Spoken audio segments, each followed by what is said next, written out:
Somos la Iglesia Alianza Cristiana y Misionera de Les Corts. Y estamos aquí para compartir contigo el amor de Jesús. Ven con nosotros y celebremos a Cristo, el Rey de Reyes y Señor de Señores.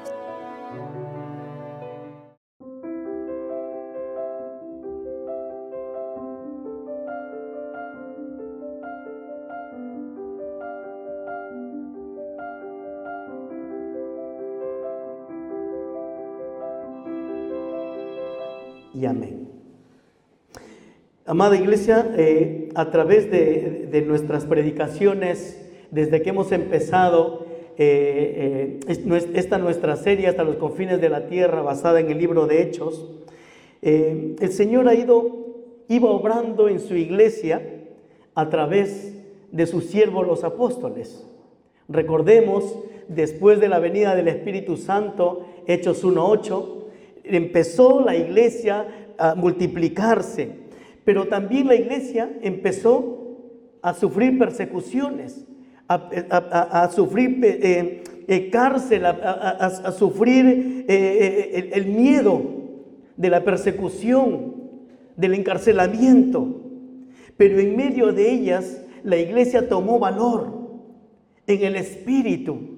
Porque no puede haber otra manera de que usted y yo, de que un hombre, una mujer, un creyente, sufra persecución y tome valor humano. Porque nuestras fuerzas se acaban humanamente. Solo se puede tomar valor cuando el Espíritu Santo domina el corazón y la vida de ese hombre, de esa mujer, para continuar con la misión de predicar el Evangelio de Cristo. Y esto es lo que la iglesia primitiva hacía. A pesar de la persecución, ellos seguían predicando el Evangelio y le pedían a Dios valor para hacerlo. Y la cosecha de esa oración, de ese esfuerzo, de ese ánimo, fueron vidas para Cristo. Vidas que vinieron a los pies del Señor convertidas a Cristo. La iglesia creció en gran manera, tremendamente.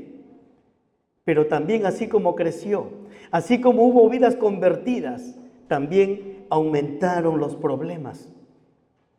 Aumentaron los problemas. La semana pasada vimos uno de esos problemas mayores, que yo creo que en la iglesia de hoy, creo que no ha habido algo comparado. Ananías y Zafira. Dios manifestó su poder airado sobre este matrimonio, sobre esta pareja.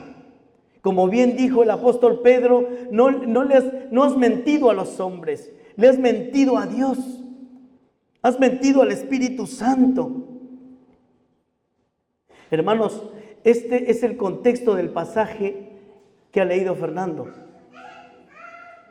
Y esto me hace pensar, estas manifestaciones y señales y prodigios de Dios, era como si Dios saldría, después de salir de su morada para castigar, retornase a su trono de gracia. Después de mostrar su juicio, su ira, retornase a ese trono de gracia y de perdón y de poder, para poder manifestar su gloria, sus señales y prodigios a través de estos hombres de Dios, de los apóstoles y de la iglesia. ¿Cuáles fueron estas manifestaciones del poder de Dios en la iglesia? ¿O cómo fueron? Podríamos decirlo también. ¿Cómo fueron estas manifestaciones o cuáles fueron las manifestaciones del poder de Dios en la iglesia? El primero es el respaldo de Dios en el ministerio de los apóstoles. Dice el verso 12: y por la mano de los apóstoles se hacían muchas señales y prodigios en el pueblo. A pesar de la experiencia del juicio de Dios ante los ojos de todos y de toda la iglesia, los apóstoles estaban convencidos que todo lo que había acontecido era el obrar de Dios y que Dios estaba con ellos para darles su respaldo en el ministerio que Él les había entregado. en el ministerio de la predicación del Evangelio a todas las naciones. Yo no sé si la iglesia de hoy experimenta algo parecido como le sucedió a Ananías y Zafira. Yo no sé si la iglesia de hoy quedaríamos la mitad, 10, 20, 30 de los 50 que somos. Quizás algunos huirían despavoridos por el horror que había acontecido. No lo sabemos. Pero hermanos, la confianza que los apóstoles tenían en el Señor, en ese Dios que los había llamado, que los había escogido, es que ellos estaban seguros que el obrar era de Dios y que el respaldo que ellos habían recibido en el ministerio era de Dios mismo, porque no los había llamado hombre, no los había llamado una congregación, los había escogido nuestro mismo Señor Jesucristo. Como a usted y a mí, hoy, si usted es creyente, a usted no lo escogió la iglesia, a usted no lo llamó la iglesia, no lo llamó una institución, a usted lo escogió y lo llamó nuestro mismo Señor Jesucristo, para que usted sea parte del cuerpo de Cristo. Hermanos, así también los apóstoles estaban convencidos de ese llamado. Por eso que Dios respaldó su ministerio. ¿A través de qué? A través de las señales y prodigios. Estas señales y prodigios fueron acontecimientos que excedieron los límites de la naturaleza. Fueron hechos divinos, fueron hechos inusuales, singulares. Porque lo que hace Dios no lo hace nadie más.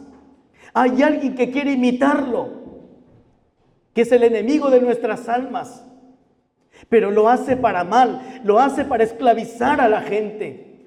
Mas Dios muestra su poder y su gloria a través de los milagros, de las señales y prodigios, y hace libre a las personas de sus enfermedades. Y lo hace libre para adorarlo y para bendecir su nombre todos los días de su vida. Es esto lo que los apóstoles habían experimentado y no podían negar. La presencia y el poder de Dios en sus vidas. No lo podían negar, era innegable.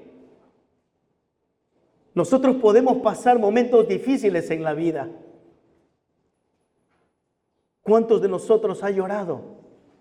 ¿Cuántos de nosotros ha sufrido un dolor en el alma, en el corazón?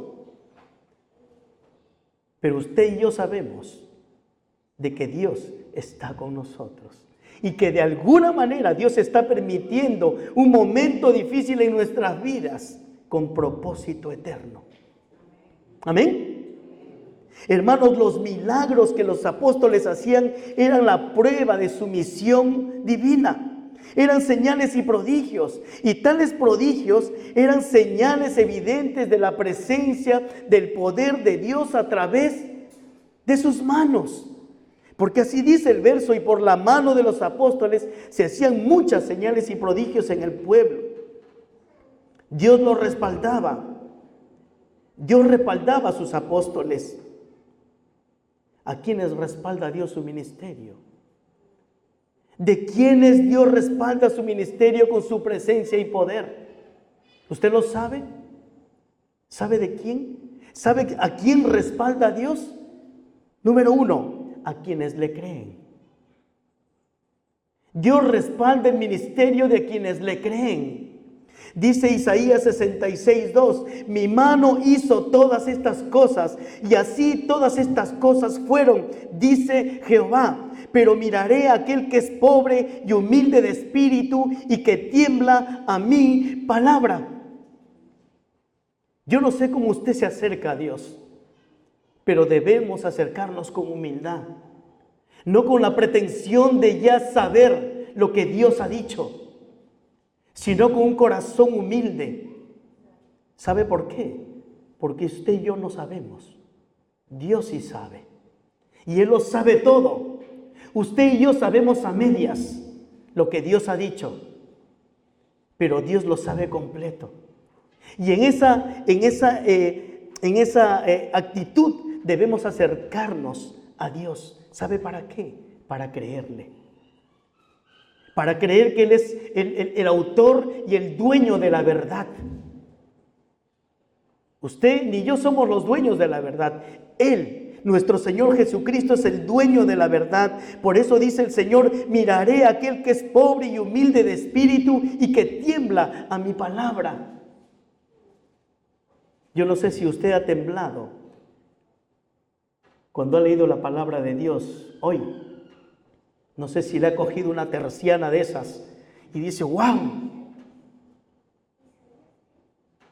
Creo que nuestro corazón se impacta cuando nosotros clavamos nuestra mirada cuando Dios está hablando a través de su palabra. Amén. Esa debe ser nuestra actitud. La segunda cosa que Dios respalda el ministerio con su presencia y poder, es a quienes le aman. Primero, a quienes le creen. Segundo, a quienes le aman. Juan 14:21 dice: el que tiene mis mandamientos y los guarda, ese es el que me ama. Y el que me ama será amado por mi Padre, y yo le amaré y me manifestaré a él. Yo quiero que usted recuerde algo. La fe va unida al amor. La fe va unida al amor. Muchas veces nosotros los cristianos seccionamos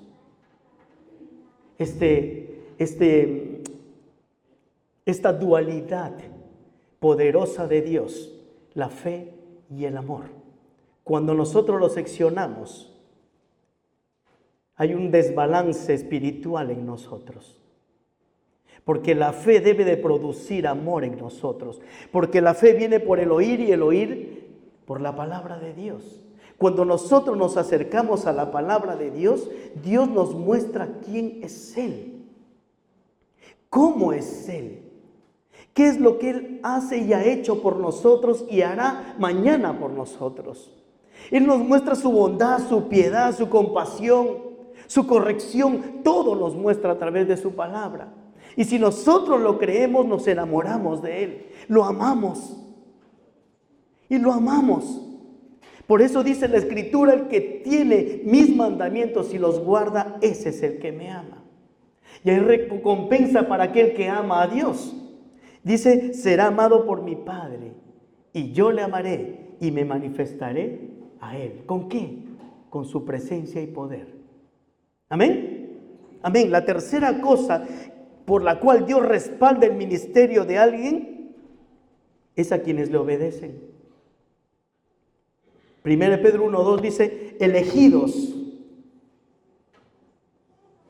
elegidos según la presciencia de Dios Padre, en santificación del Espíritu, para obedecer y ser rociados con la sangre de Jesucristo. Como decía al principio, somos elegidos desde antes de la fundación del mundo, en santificación del Espíritu. La única manera de que podamos ser santificados en el Espíritu es a través de la palabra de Dios, porque la palabra de Dios es Espíritu. ¿Se dan cuenta que la fe, el creerle a Dios, el amarlo a Dios y la obediencia a Dios tiene el fundamento en la verdad escrita? Tienen fundamento en la verdad escrita. Dios respalda con su presencia y poder a aquel que le cree, a aquel que le ama y a aquel que le obedece. ¿Cuánto servimos? Porque nos dijeron que es bueno servir. ¿Cuánto servimos por amor? ¿Cuántos estamos obedeciendo a Dios por fe y amor? A través de toda la Biblia, amados, el Señor ha respaldado con su presencia y poder a sus siervos, comenzando desde Abel, exaltando la ofrenda de Abel, exaltando la obediencia de Abel,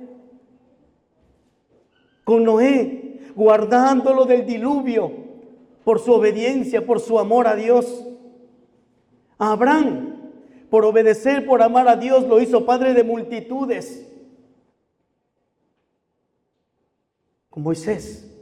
Abrió el mar rojo, hizo grandes señales y prodigios, porque Moisés le creyó a Dios, amó a Dios, obedeció a Dios. Y así sucesivamente con los profetas.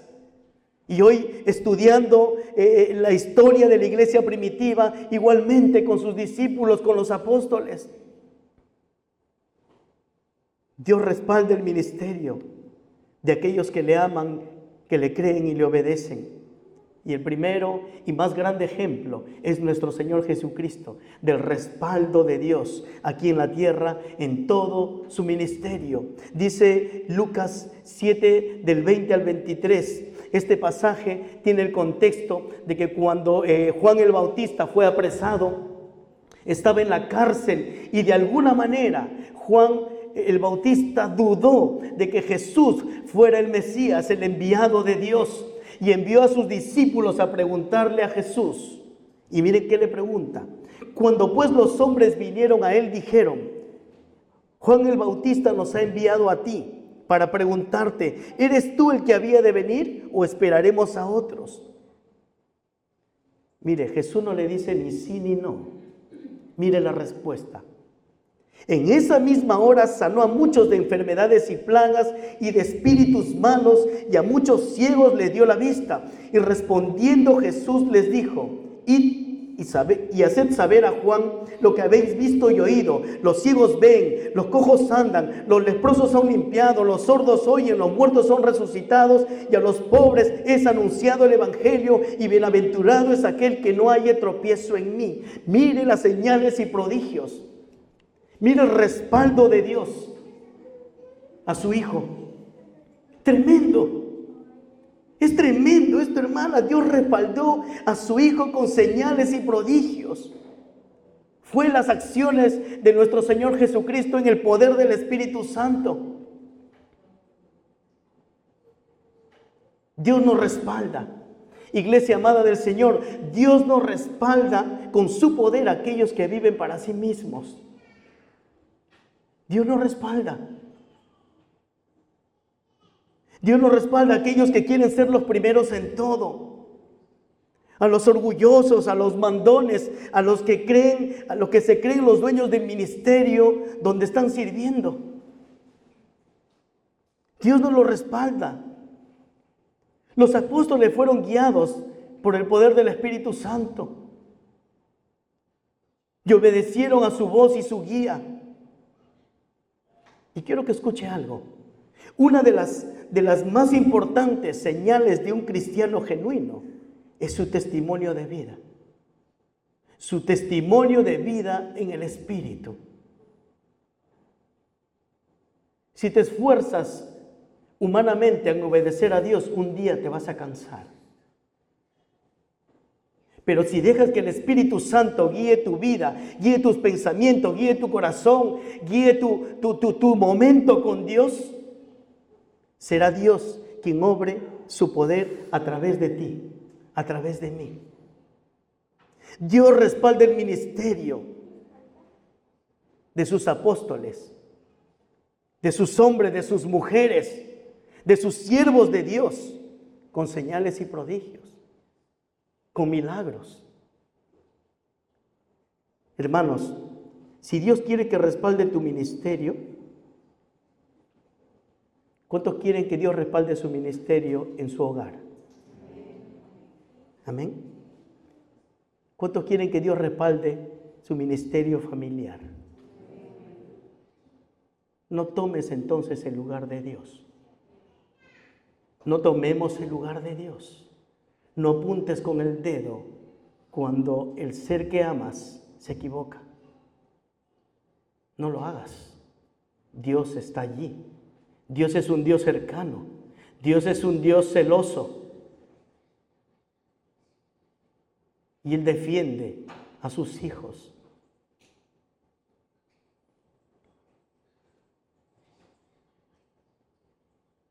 Si quieres que Dios respalde tu ministerio en tu hogar, en tu familia, en tu iglesia, ámalo. Ámalo a Dios, adóralo. Créele. Créele a Dios. Dios es un Dios santo y Él quiere que haya santidad en tu casa, en tu vida.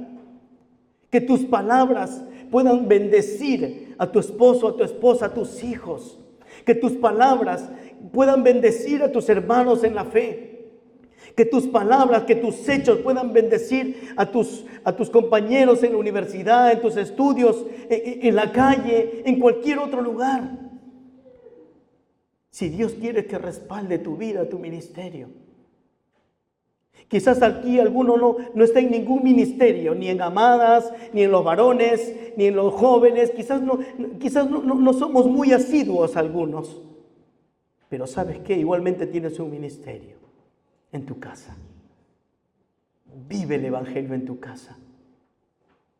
Vive el Evangelio desde que te levantas hasta que te acuestas, para que recibas el respaldo de Dios con su presencia y poder. Amén. Amén. La segunda característica o la segunda manifestación del poder de Dios en la iglesia es la unidad viva de la iglesia y su testimonio.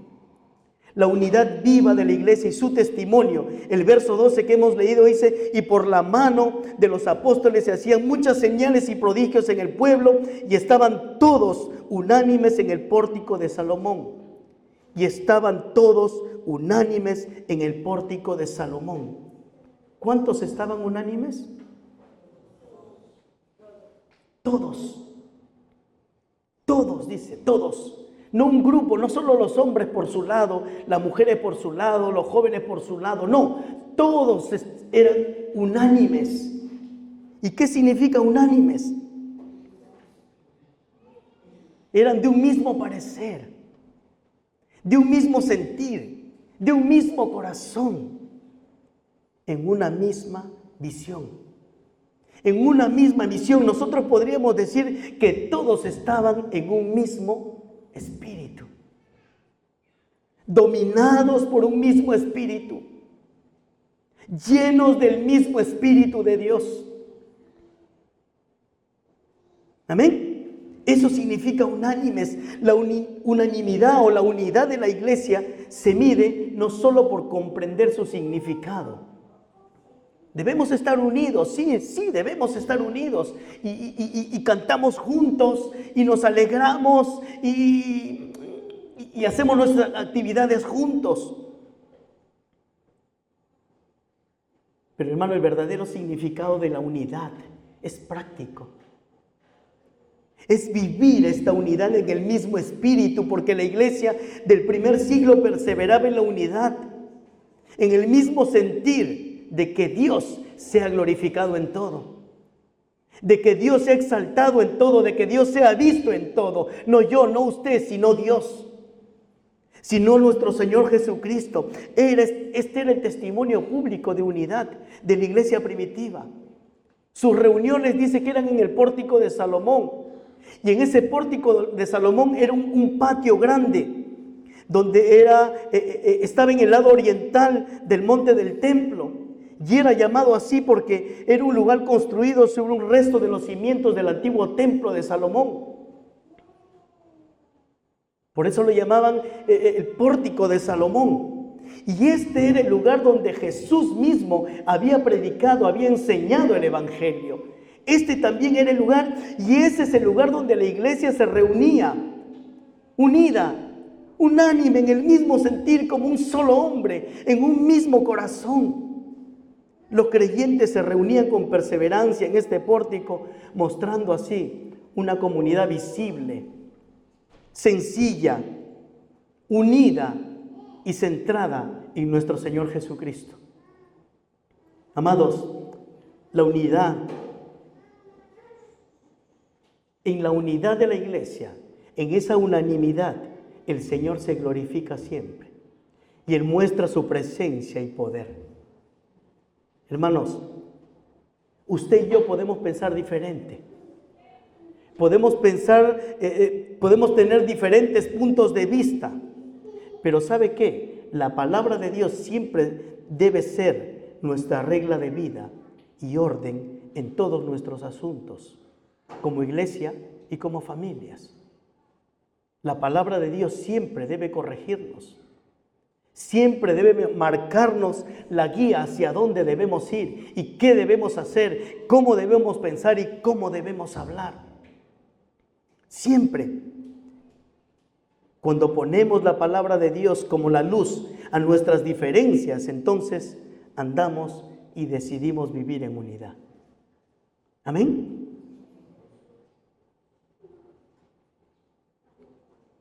La tercera manifestación del poder de Dios en la iglesia, mire lo que produjo: temor y respeto a Dios y a sus siervos. Dice el verso 13: de los demás ninguno se atrevía a juntarse con ellos, mas el pueblo los alababa grandemente.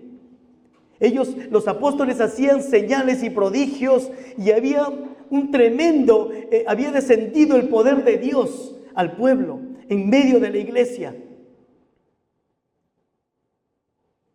Pero dice que de los demás. Cuando dice de los demás, se refiere a los judíos no creyentes, juntamente con los sacerdotes, con los fariseos, con los saduceos, que siempre querían menospreciar lo que los apóstoles hacían para Cristo.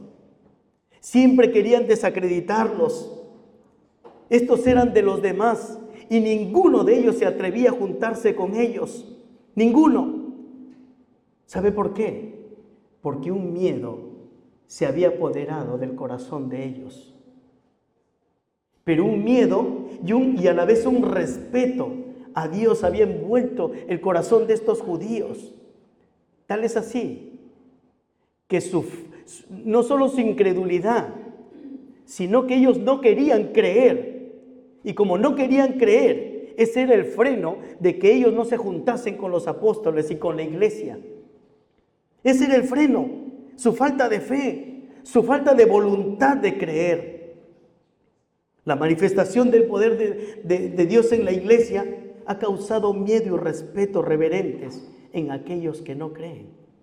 Siempre ha sido así, siempre. Mas el pueblo, dice, los alababa grandemente.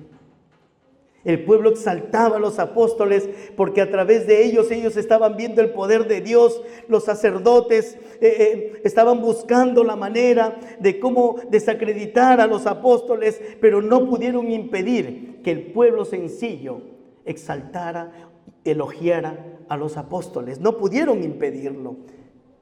Además, los apóstoles estaban muy lejos de engrandecerse a sí mismos. Recordemos cuando el pueblo empezó a alabar en el capítulo 2 a Pedro cuando hacían milagros. Y cuando Pedro y Juan le dicen: es que no ha sido nuestro poder, ha sido el poder de Dios. Nosotros no tenemos poder para nada. Es Dios quien está obrando con su poder. Estos eran los discípulos. Ellos no se engrandecían a sí mismos, pero el pueblo no podían evitarlo. El pueblo los engrandecía, los alababa grandemente. ¿Por qué? Hay una razón para esto. Iglesia amada del Señor, hay una razón, dice Mateo 23:12, porque el que se enaltece será humillado y el que se humilla será enaltecido. Esto es lo que los apóstoles estaban viviendo en aquel momento.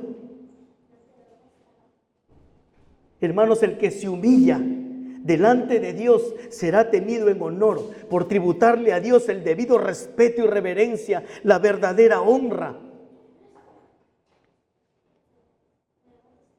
En su iglesia los hechos prodigiosos de Dios causan admiración y adoración.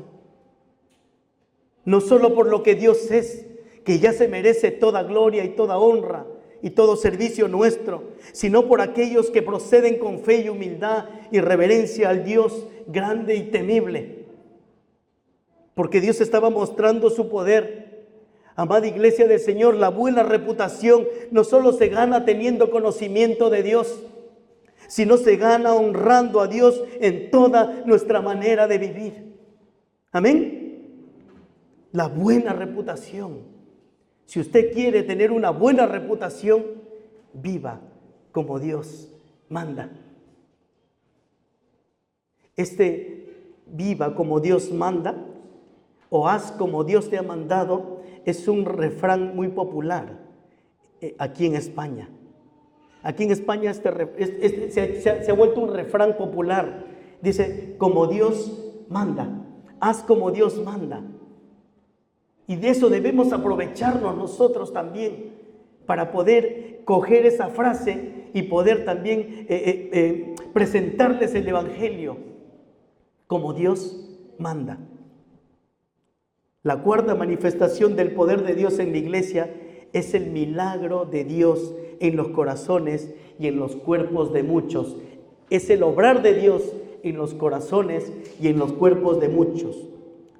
Dice el verso 14 en adelante, y los que creían en el Señor aumentaban más, gran número así de hombres como de mujeres, tanto que sacaban los enfermos a las calles y los ponían en camas y lechos, para que al pasar Pedro, a lo mejor su sombra cayese sobre alguno de ellos.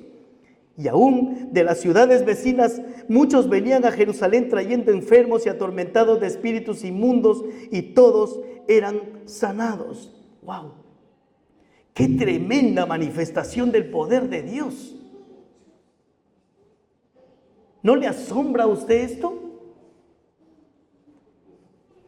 ¿No nos asombra, no nos maravilla cuán grande poder Dios manifestó en aquel tiempo con señales y prodigios innegables?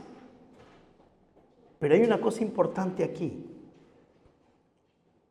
Dice, y los que creían en el Señor aumentaban más, tanto así de hombres como de mujeres. Los que se convertían a Cristo eran los que creían en Cristo. Y para creer en Cristo, hermanos, ¿qué debemos o qué hacían los apóstoles? ¿Qué estaban haciendo los apóstoles para que la gente crea en Cristo?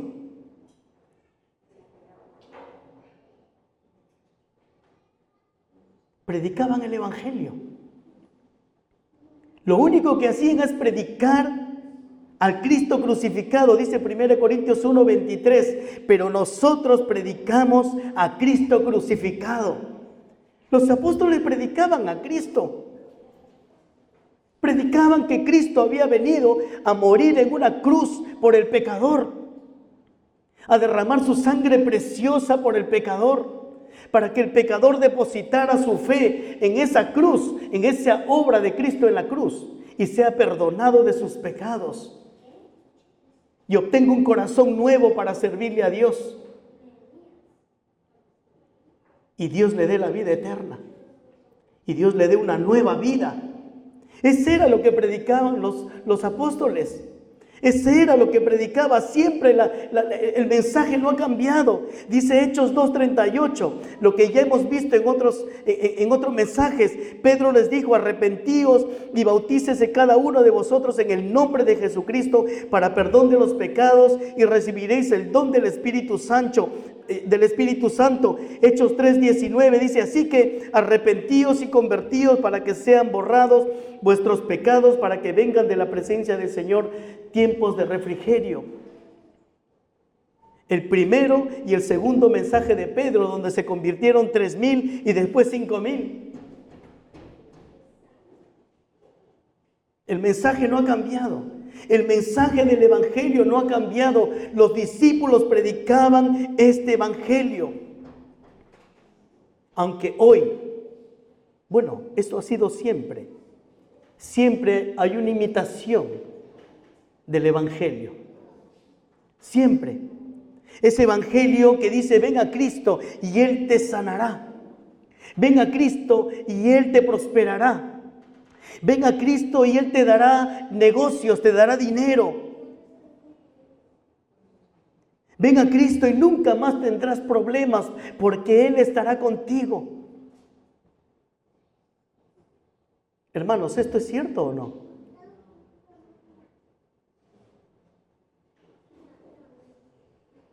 Sí es cierto, pero ¿sabe qué? Es una verdad a medias. Este Evangelio es una verdad a medias, y una verdad a medias es mentira, porque no están predicando que Cristo salva. No están predicando la cruz para perdón de pecados, la muerte de Cristo para perdón de pecados. No están predicando el evangelio completo.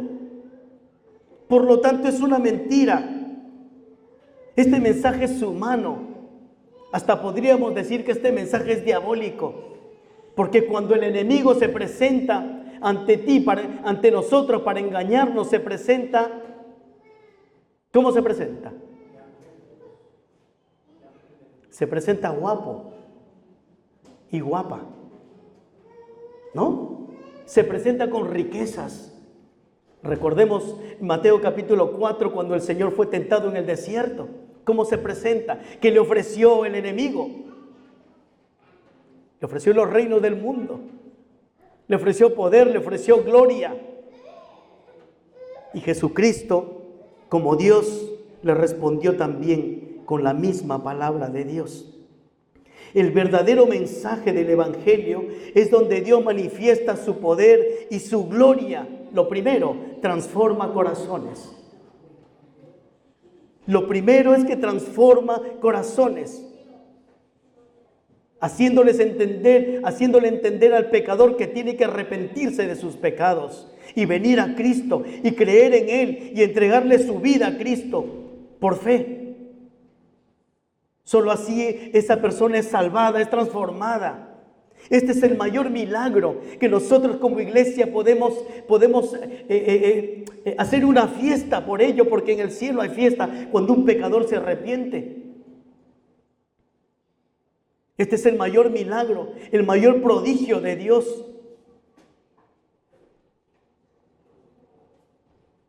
Dios obra en los corazones, pero también obra en los cuerpos de aquellos que creen.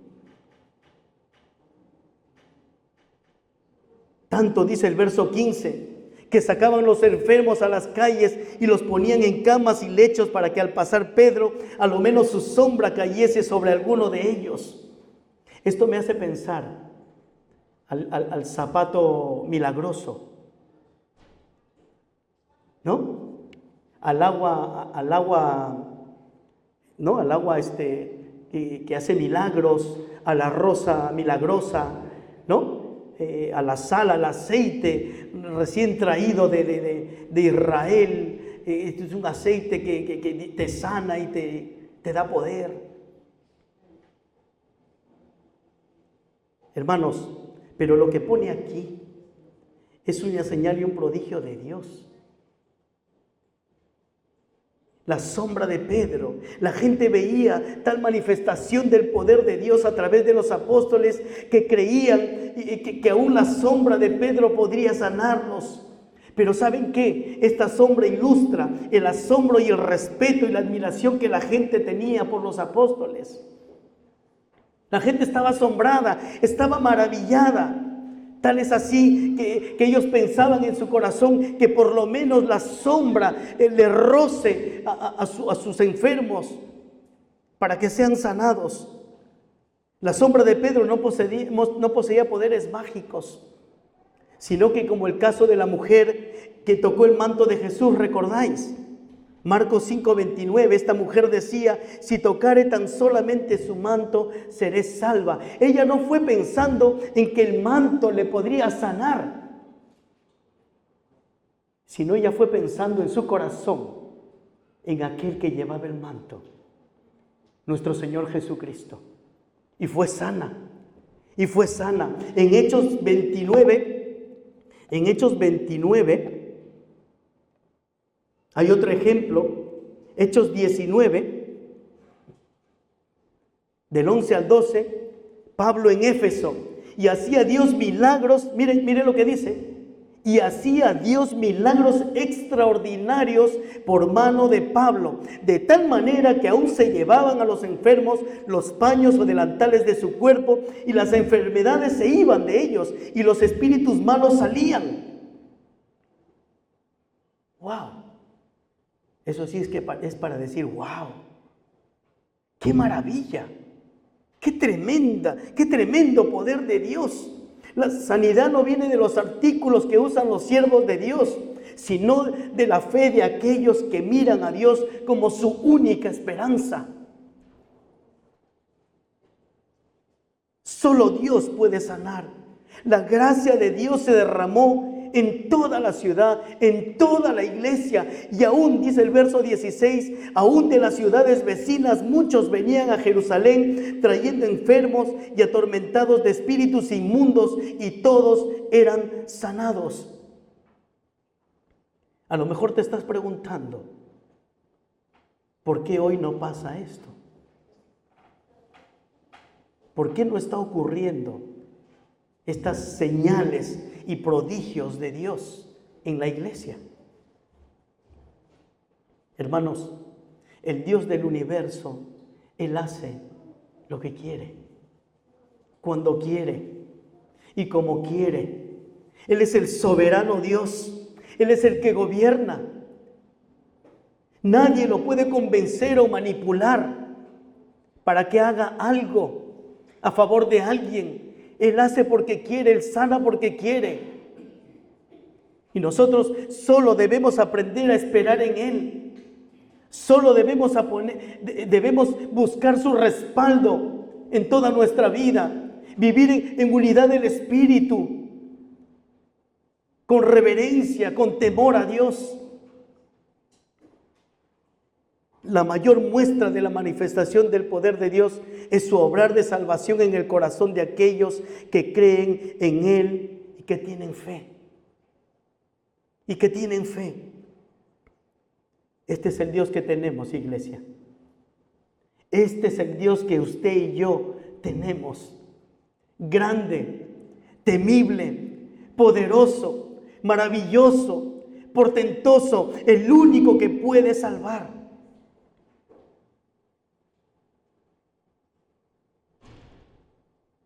Y Él quiere usar nuestras vidas, de que usted y yo prediquemos su evangelio que salva, de que usted y yo prediquemos su evangelio que sana, que transforma la vida de aquellos que creen.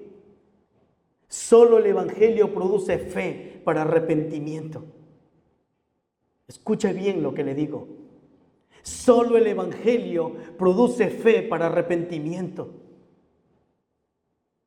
Nuestras palabras, nuestra elocuencia no salvará ni convencerá a nadie.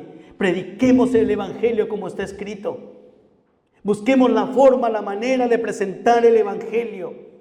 No hay otro evangelio diferente que produzca salvación, arrepentimiento, paz y vida eterna. No lo hay, no existe. Solo el evangelio de nuestro Señor Jesucristo es el único evangelio que salva, que sana, que transforma la vida de los hombres y de las mujeres.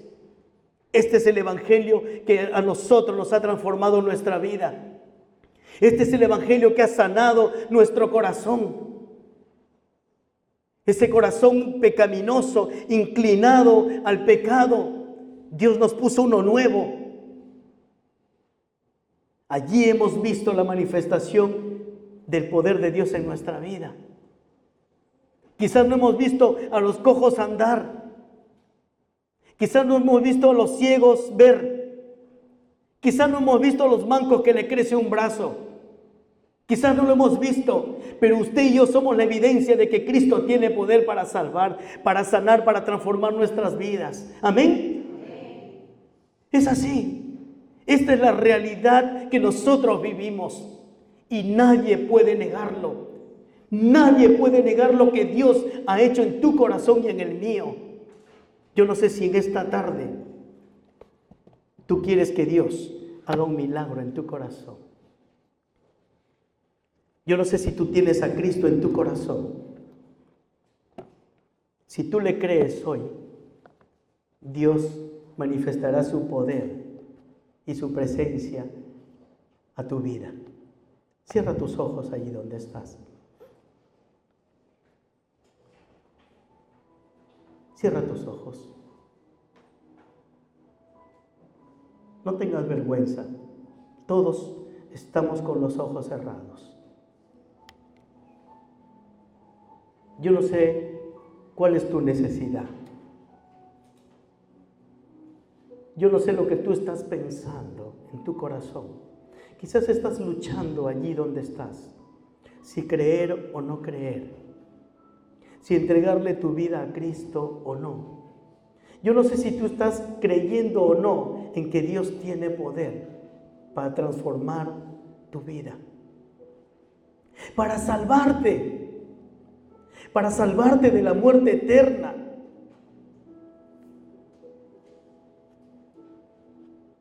Yo quiero pedirte en esta tarde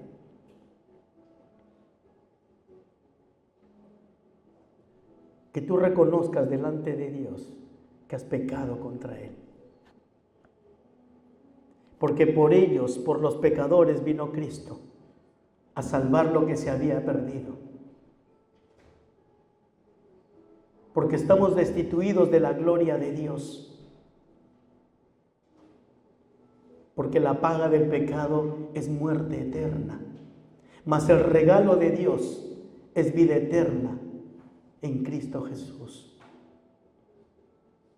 Mas Dios muestra su amor, mi querido, mi querida.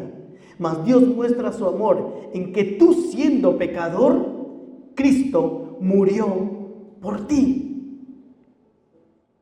Él fue a la cruz por ti. Y en la cruz clavó tus pecados. Solo tienes que creer que lo hizo por ti. Tú merecías estar ahí. Cada uno de nosotros merecíamos estar ahí en esa cruz. Pero no hubiera sido suficiente. Cristo, limpio y libre de pecado, Él fue a la cruz, llevando nuestros pecados, tus pecados, y los clavó en la cruz. Y murió por ti. Para que si tú crees en esta tarde, en lo que Él hizo por ti en la cruz, tú recibirás su perdón. Tú tendrás la vida eterna si tú le crees a Él hoy. Ora conmigo. Nos encontramos todos los domingos a las 6 de la tarde. También puedes conocernos durante la semana en nuestras diferentes reuniones.